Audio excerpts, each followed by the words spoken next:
Ang ulam ko natin ngayon ay adobong pork ribs. Pero yung aking adobo ay gusto ko munang prituhin para mag golden brown. Pero yung karne na ito ay minarinate ko na.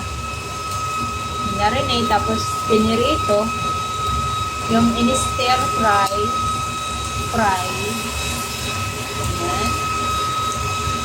Tapos pag na golden brown na, lagay ko yung sabaw, yung marinade sauce.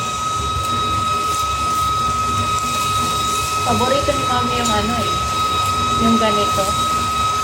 Tawag naman dito sa China Hong Shao Rui. Yung pinapula. Hong Shao Rui.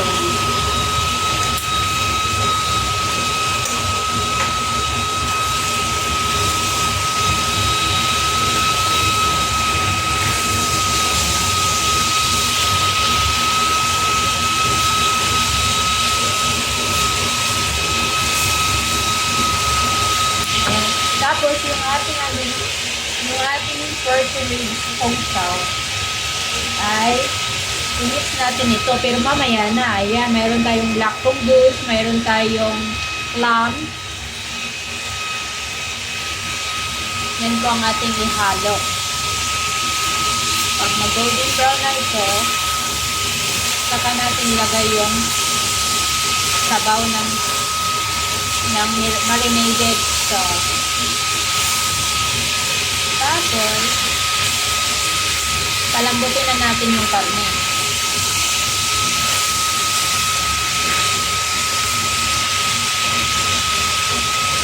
Okay na yan? Hindi natin pa